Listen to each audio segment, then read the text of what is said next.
La casa del que mató al animal es una construcción con fachada estilo gótico, que tiene su origen en el siglo XVI y es una de las primeras edificaciones de la ciudad de Puebla. Se encuentra en la avenida 3 Oriente, número 201, y originalmente perteneció a don Martín Pérez, quien más tarde la vendió a un empresario muy adinerado de la Nueva España, de nombre Pedro Carvajal. Años más tarde y hasta principios del siglo XX, funcionó como el Hotel Italia. Luego de eso, en 1940, pasó a manos del coronel José García Balseca, y actualmente es la sede de uno de los medios de comunicación más importantes de esta ciudad, el periódico que lleva por nombre El Sol de Puebla. Sin embargo, hay una muy interesante historia debajo de esta gran edificación, y me honra mucho poder contártela, así que ponte cómodo, porque estás a punto de descubrir la leyenda de la casa del que mató al animal. Todo comenzó desde el origen de esta ciudad, llamada en aquellos tiempos Valle de Cuetlascoapan, un hermoso lugar lleno de terrenos planos y abundantes ríos que podían proveer de agua a la población. El más importante de ellos, el río San Francisco, del cual ya te hablé antes en otro video. Se dice que en este lugar existía una bestia con poderes multiformes, que a menudo bajaba desde los cerros en forma de serpiente para alimentarse de los niños y animales domésticos. Solía ser más frecuente su visita a la ciudad en días lluviosos, cuando el río San Francisco crecía e inundaba algunas partes del poblado.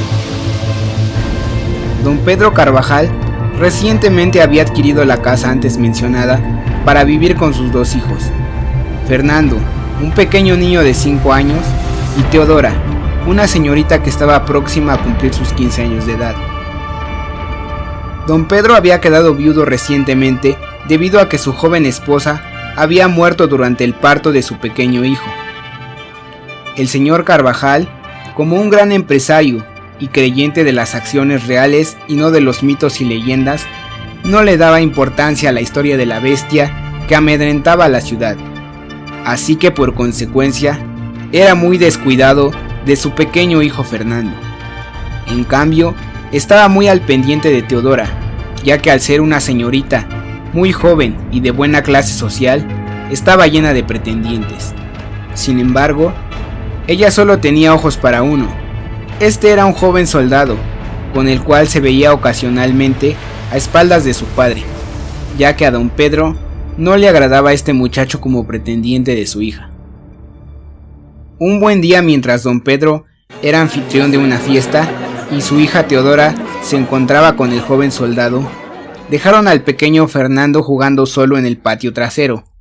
Sin embargo, al escuchar un gran ruido en la parte de atrás de la casa, don Pedro bajó inmediatamente a buscar a sus hijos. Teodora hizo de lado a su pretendiente y fue de igual forma hacia el patio trasero.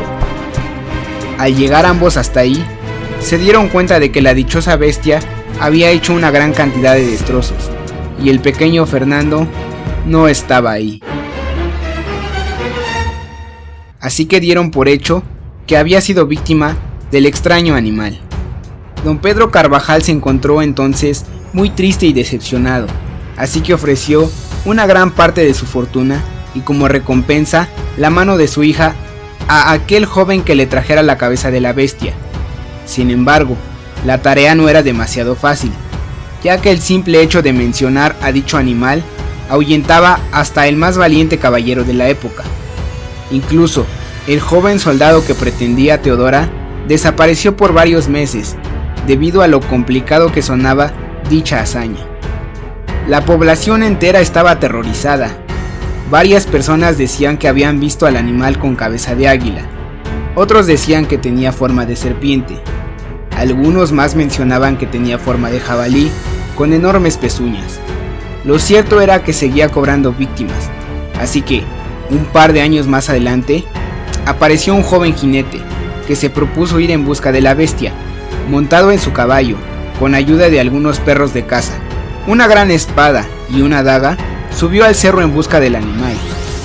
Finalmente, Después de una larga noche de lucha cuerpo a cuerpo con la bestia, el joven regresó a la ciudad de Puebla con la cabeza del animal, para clavarla en una estaca frente a la casa de don Pedro y reclamar su recompensa.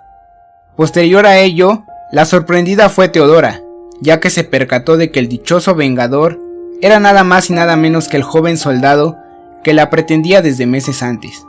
Don Pedro quedó muy impresionado y no dudó en ofrecerle la mano de su hija, además de obsequiarle la casa y una gran fortuna como recompensa. Después de eso mandaron a grabar con piedra en la fachada imágenes del gran acto de heroísmo del joven que salvó a la ciudad, acompañado de una gran inscripción que decía sobre la entrada: casa del que mató al animal. Por si acaso la recompensa no fuera suficiente, el virrey de la Nueva España, en agradecimiento, lo nombró noble, así que se convirtió en una gran figura dentro de esta ciudad.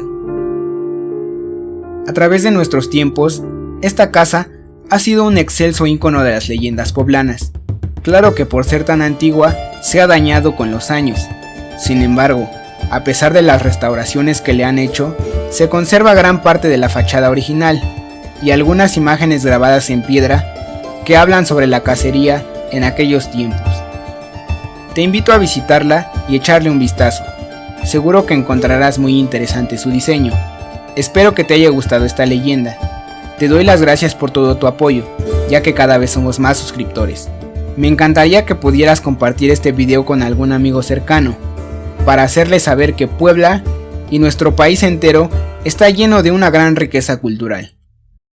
Por el momento eso es todo. Yo soy Ivancito Azteca y nos vemos hasta la próxima. Muy buenas noches.